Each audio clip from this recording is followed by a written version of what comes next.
बालीजात्रा आम पूर्वज मानकर ओडिया जाति पई एक आशीर्वाद जहाँकि अखंड भारत समय आमे पालन करी आसी अछु। आमर साधव माने समुद्र पथरे अभिनव साहस देखाई वाणिज्य करने को जाउथिले एवं आमर राज्यर कटक को वाणिज्य और संस्कृतिर एक महान उच्चतारे पहुंचाई छंती। बालीजात्रा केवल गोटे उत्सव नुहे, एहा आम ओडिया पुओ मानकर असीम साहस वाणिज्य प्रतिभा और सांस्कृतिक समृद्धिर एक प्रमाण अटे। आमर लीडर माने मध्य जेहेतु बालीजात्रा आमे प्राउडली कहू कि ख्रीष्ट पूर्वरु बिफोर क्राइस्ट जो साधव माने जाउथिले सेठी एक्सचेंज अदल बदल करिकी जो ट्रेड करुथिले, तो प्रथम अधिकार ये बालीजात्रा रो होची से क्षुद्र व्यवसायी मानकर जो अछंती सब small medium big scale business वाला समस्त अधिकार प्रथम अच्छी ये बालीजात्रा रे। बालीजात्रा रो अस्मिता होची गोटे सस्ता और सुंदर भावरे केमिति सबु किछि मिली पारिबो। बालीजात्रा होची गोटे साधारण लोक मानक द्वारा तैयारी करा जाइथिबो, जनसाधारण समस्तक पई समस्त उपभोग करि परिबे। आम पई एटा गोटे सौभाग्य रो कथा कि आज आम गहना रे आमे पाइछु आमर मुख्यमंत्री आमर उपमुख्यमंत्री कटक रे आसी छंती, आम संगे एते समय बितेई छंती।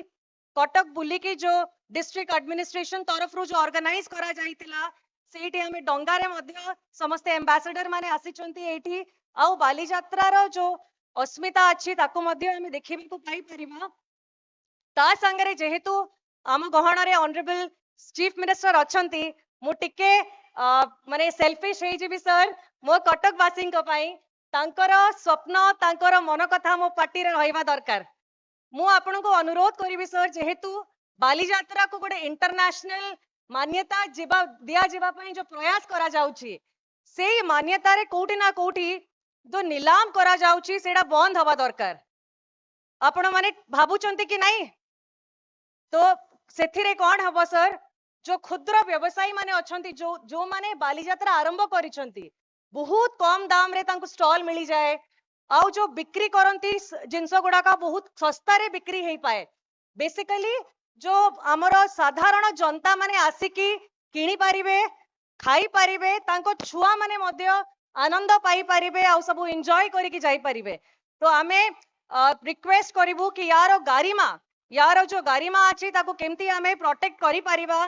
ता बालीजात्रा को इंटरनेशनल रिकॉग्निशन दबा पाई जो प्रयास चलीछि आमे समस्त को जो माने को प्रथम अधिकार अछि जो माने आरंभ करितिले ए जगह होछि तांकर आमे खरे गोटे माध्यम गोटे मीडियम तांको पई आजी व्यवस्था करि दउछु, किंतु तांको कॉन्फिडेंस रे नै कि तांको मन कथा बुझी कि आमे आगामी दिन रे सब पदक्षेप नबा बोली हमर विश्वास अछि।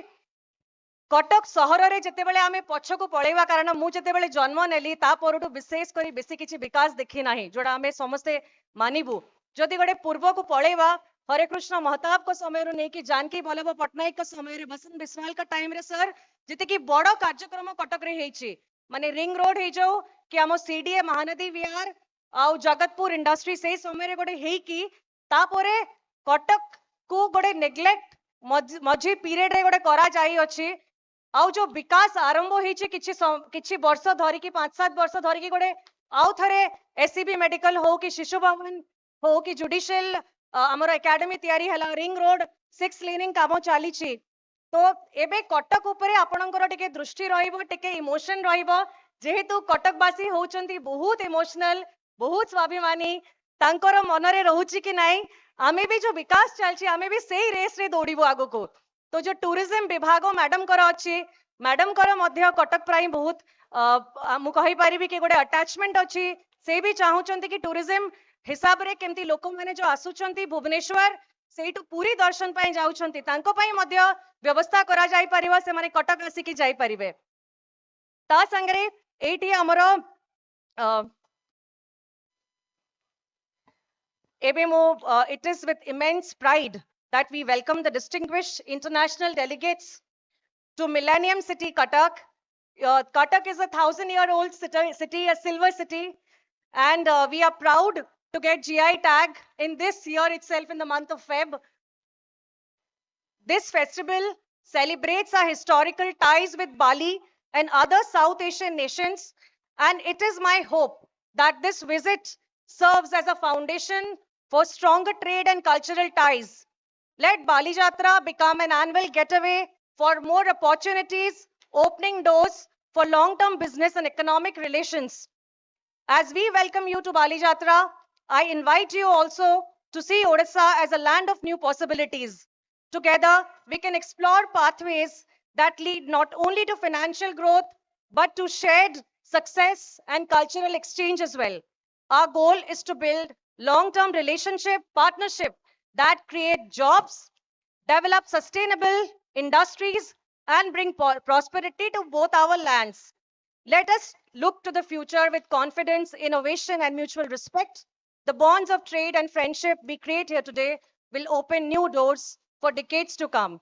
Thank you for being with us, and we welcome you once again with very open arms and open hearts to Odisha, where your next chapter of growth and success awaits. And asantu, ଆମେ ସମସ୍ତେ ବାଲିଯାତ୍ରାର ଏଇ 8 ଦିନକୁ ଉପଭୋଗ କରିବା